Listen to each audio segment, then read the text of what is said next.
Hello guys and welcome to my channel. In this video I want to talk to you about SUMIF and SUMIFS, two other Excel functions. So what are they useful for? Well, they are actually useful for summing up data based on a specific criteria. Let's go back to our example. We have here our table of customers. Yeah, this is the customer information. And then we have on another sheet, we have a table of all of the orders each of our customers did in the past few months. Okay, so let's say we want to find out how much money each of our customers spent.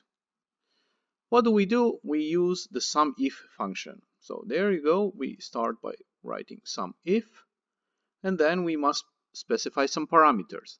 First of all, we want to specify where we are looking for our customer. In which column do we look for our customer? So we want to look for the customer in this column, and then we must specify a criteria.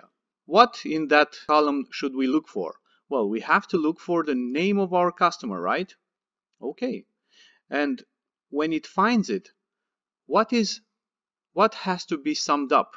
This argument is optional, and if we don't specify it, the function will try to sum up the values in the first column we specified. But since in our first column we have customer names, what we have to specify as a third parameter is the column with the total amounts they've spent. Okay, so let's see if we close this and then hit enter, and there you have it. Veda Widener spent £75. Now, what we must do in order before we copy over, so we can try to copy over, but this will be wrong. Even though it shows some information, that information is wrong.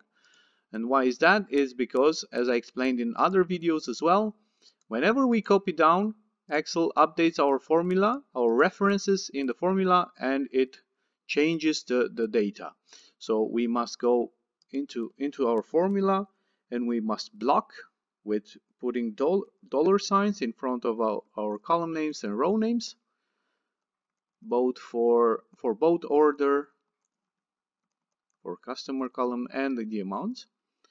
For the customer name, which is in B5, we leave it as it is because we want Excel to go down and put B6 in here and then B7 and so on. But on the other hand, we don't want the B column to move to the right. So we want to keep it always on the B column. Okay, so now copy paste this to the bottom, and now we should have correct data. It's a little bit difficult to check whether it's true or false. Maybe we can try for a smaller one. Let's see, Elner Bruton. Where are you, Elner? So Elner only spent £11. I would assume there would be no Elner Bruton here with a second order. Okay, so there you have it. We have the amount spent for each of our customer over the entire period, and this is how SUMIF works.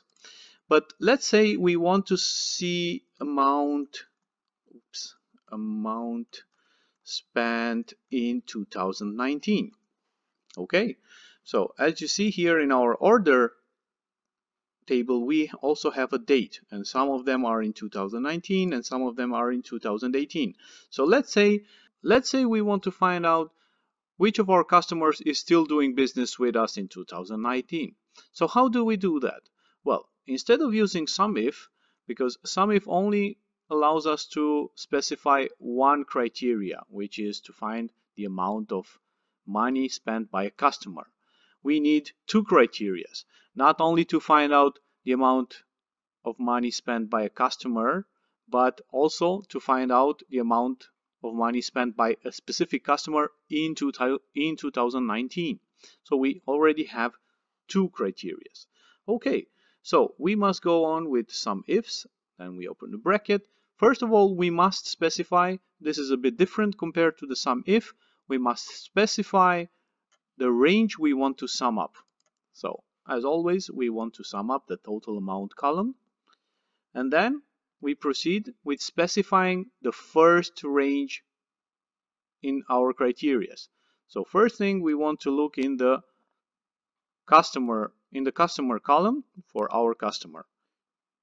For this means we must specify our customer. So there we have it. This is our first criteria. So first we look for our customer in our customer's criteria and we sum up its orders. But this is not sufficient. We must provide another criteria. Therefore, we need to provide the range of dates. These are all the dates of our orders, and we must specify a criteria that this date must be in 2019. How do we do that? So here is a small trick that Excel uses. So we must specify a date which is bigger than 01/01/2019. So this is how you have to write it. You have to write it in between apostrophes when you're using a criteria. Okay, we close our parentheses, and there you have it. Beta Widener never spent anything with us in 2019.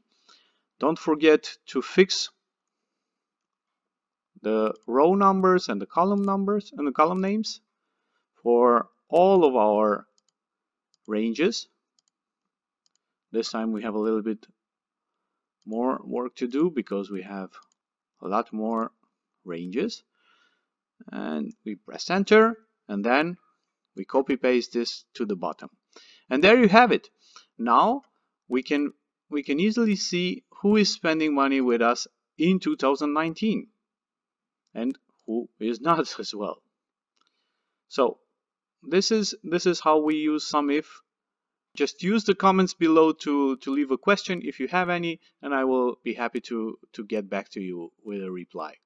If this was useful for you, don't forget to leave a like and subscribe. See you soon.